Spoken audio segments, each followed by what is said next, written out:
Bonjour, alors la dernière fois, on avait vu comment tracer une droite, obtenir le coefficient directeur, obtenir l'ordonnée à l'origine et le coefficient de corrélation, le R carré.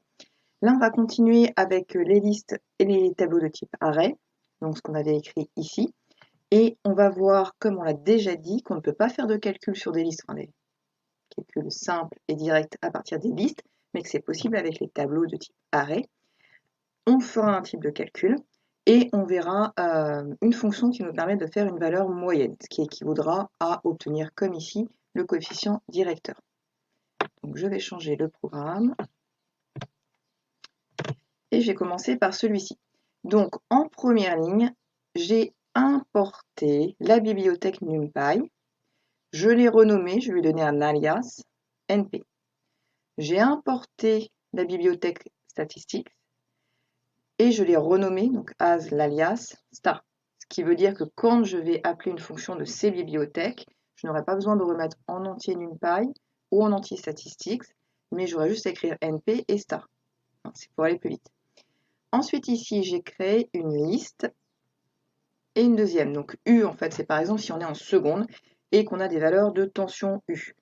Donc bon, là, j'ai mis des valeurs assez simplistes qui ne reflètent pas forcément la réalité.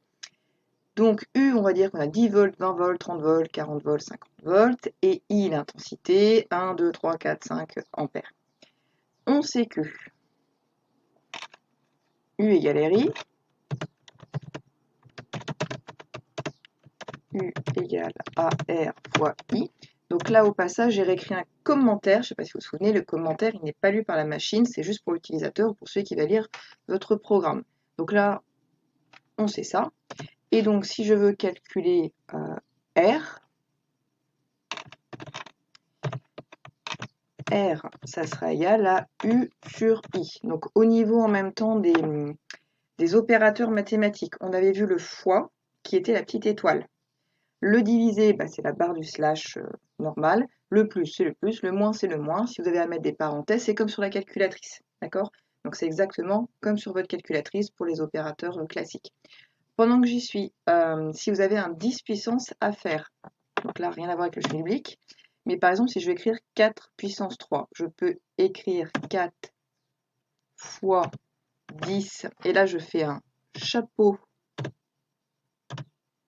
3, ok. Sauf que le chapeau, en fait, qu'on utilise en Excel, par exemple, ça ne fonctionne pas ici. Donc, l'équivalent du chapeau, comme ça serait de marquer 2 étoiles. 2 étoiles 3. Donc, le 2 étoiles 3, ça correspond à 10 puissance 3. Mais il y a un moyen drôlement plus simple d'écrire ça.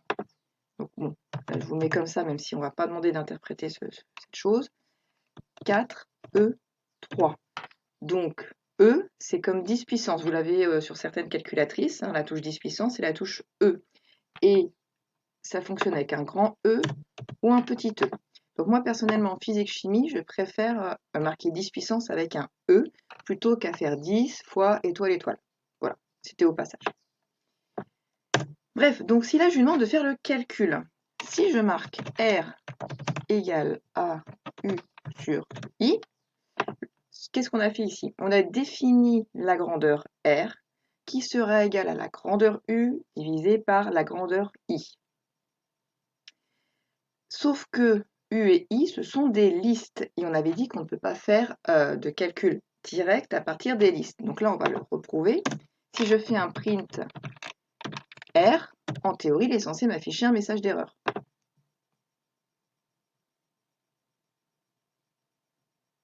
Compile. Et effectivement, il affiche un message d'erreur. Donc on va transformer nos listes en tableaux de type array.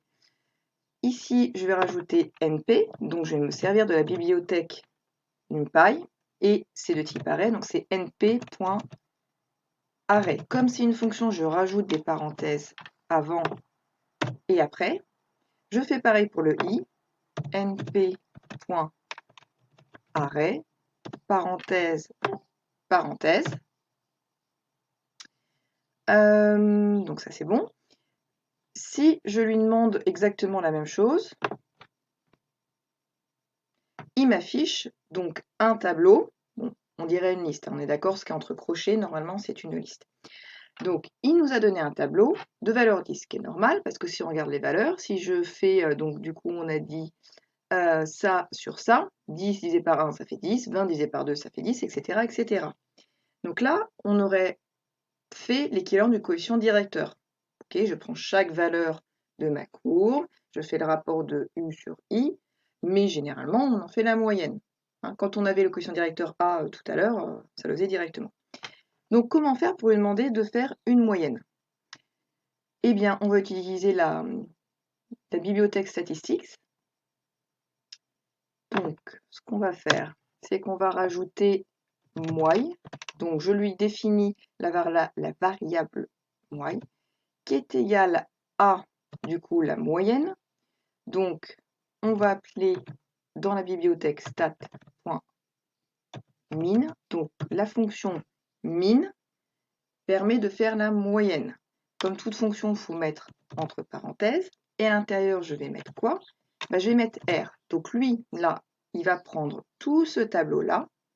Et par la fonction min de la bibliothèque statistics, il va m'en faire une moyenne. Donc là, quand je vais exécuter, en théorie, on n'aura qu'une seule valeur.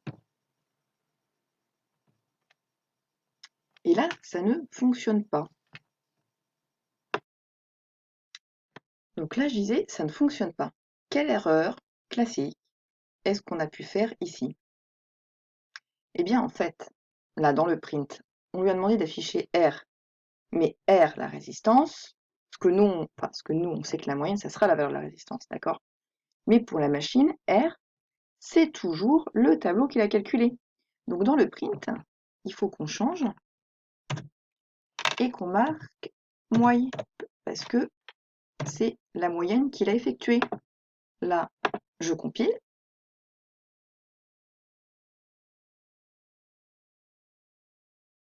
Et j'obtiens bien 10. D'accord? Donc, il faut à chaque fois penser que quand on a renommé ici la grandeur qu'on souhaite calculer, il ne faut pas oublier de la mettre dans le print. Donc voilà ce qu'il y avait à savoir sur les tableaux. On peut faire des additions, des divisions, des multiplications, des carrés, tout ce que vous voulez. Hein. Donc je rappelle que pour faire une puissance, c'est étoile, étoile. Pour faire une puissance de 10, on peut faire étoile, 10, étoile, étoile, la valeur, ou bien un grand E est directement la valeur. Voilà, je vous dis à bientôt.